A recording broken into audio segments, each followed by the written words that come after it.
ಎಲ್ಲರಿಗೂ ನಮಸ್ಕಾರ.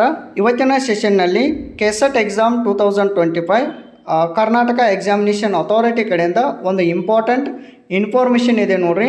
ಸೊ ಏನು ಇನ್ಫಾರ್ಮೇಷನ್ ಅಂದರೆ ನೀವು ಇಲ್ಲಿ ನೋಡ್ಬೋದು, ಕರ್ನಾಟಕ ರಾಜ್ಯ ಅರ್ಹತಾ ಪರೀಕ್ಷೆಯ ತಾತ್ಕಾಲಿಕ ಫಲಿತಾಂಶಗಳ ಪ್ರಕಟಣೆ ಅಂತೇಳಿ ಏನು ಕೊಟ್ಟಿದ್ದಾರಲ್ಲ, ಸೊ ಇದ್ರ ಮೇಲೆ ಕ್ಲಿಕ್ ಮಾಡಿರಿ. ಎಷ್ಟು ಜನ ಕ್ವಾಲಿಫೈಡ್ ಆಗಿದ್ದಾರೆ ಅಂತೇಳಿ ನೀವು ಡೈರೆಕ್ಟಾಗಿ ಇಲ್ಲಿ ನೋಡ್ಬೋದು. ಓಕೆ, ಸೊ ಇದು ಏನು ಮಾಹಿತಿ ಇದೆಯಲ್ಲ, ಆ್ಯಕ್ಚುಲಾಗಿ 21/11/2025 ಅಂದರೆ ಇವತ್ತು ಬಂದಂಥ ಮಾಹಿತಿ ಇದೆ. ಅಧಿಕೃತ ವೆಬ್ಸೈಟ್ ಆದಂಥ KEAದಲ್ಲಿ ಬಂದಂಥ ಮಾಹಿತಿ ಇದೆ. ಸೊ ನೀವು ಇಲ್ಲಿ ನೋಡ್ಬೋದು ಎಷ್ಟು ಜನ ಕ್ವಾಲಿಫೈಡ್ ಆಗಿದ್ದಾರೆ ಅಂದರೆ, ಆ್ಯಕ್ಚುಲಾಗಿ 6% ಅಷ್ಟು ಹೇಳಿ ಕಟ್ಟಾಪನ್ನು ತೆಗೆದುಕೊಳ್ತಾರೆ. ಸೊ ಅದರಲ್ಲಿ 7,263 ಜನ ಆಗಿದ್ದು ಅದು ಕೊಟ್ಟಿದ್ದಾರೆ.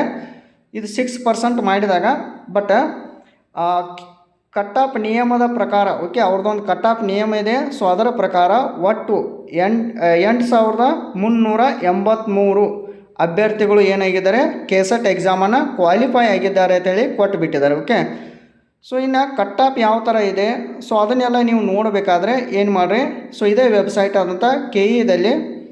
ಸೊ ಇಲ್ಲಿ ನೀವು KE ವೆಬ್ಸೈಟ್ಗೆ ಬರ್ರಿ. ಸೊ ಡೈರೆಕ್ಟಾಗಿ ಇಲ್ಲಿ ಕೊಟ್ಟಿದ್ದಾರೆ ನೋಡ್ಬೋದು ನೀವು, ಕೆಸೆಟ್ 2025 ವಿಷಯವಾರು ಅಂಕಪಟ್ಟಿ ಅಂತ ಕೊಟ್ಟಿದ್ದಾರೆ. ಇಲ್ಲಿ ಕ್ಲಿಕ್ ಮಾಡಿ ನಿಮ್ಮ ಅಂಕಪಟ್ಟಿಯನ್ನು ನೋಡ್ಬೋದು.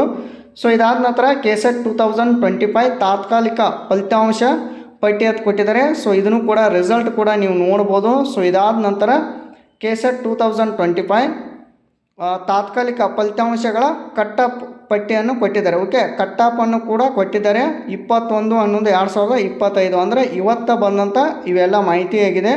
ಸೊ ಇಲ್ಲಿ ನೀವು ಕ್ಲಿಕ್ ಮಾಡಿರಿ, ಇಲ್ಲಿ ಇನ್ಫಾರ್ಮೇಷನನ್ನು ನೋಡ್ಬೋದು. ಸದ್ಯಕ್ಕೆ ಇವೇನಿದಾವಲ್ಲ, ಸದ್ಯಕ್ಕೆ ಎರರ್ ಅಂತ ಹೇಳಿ ಬರ್ತಾ ಇದೆ, ಬಟ್ ಸ್ವಲ್ಪ ವೇಟ್ ಮಾಡಿರಿ, ನಂತರ ಇಲ್ಲಿ ಕ್ಲಿಕ್ ಮಾಡಿ ಸೊ ಕಟ್ಟಾಪನ್ನು ನೋಡ್ಬೋದು. ನಿಮ್ಮದು ಯಾವ ವಿಷಯ ಇದೆಯಲ್ಲ, ಸೊ ಅದರ ಮೇಲೆ ಕಟ್ಟಾಪ ಡಿಸ್ಪ್ಲೇ ಆಗುತ್ತೆ. ಓಕೆ, ಒನ್ಸ್ ಅಗೇನ್ ಎಲ್ಲರಿಗೂ ಥ್ಯಾಂಕ್ ಯು ಆಲ್.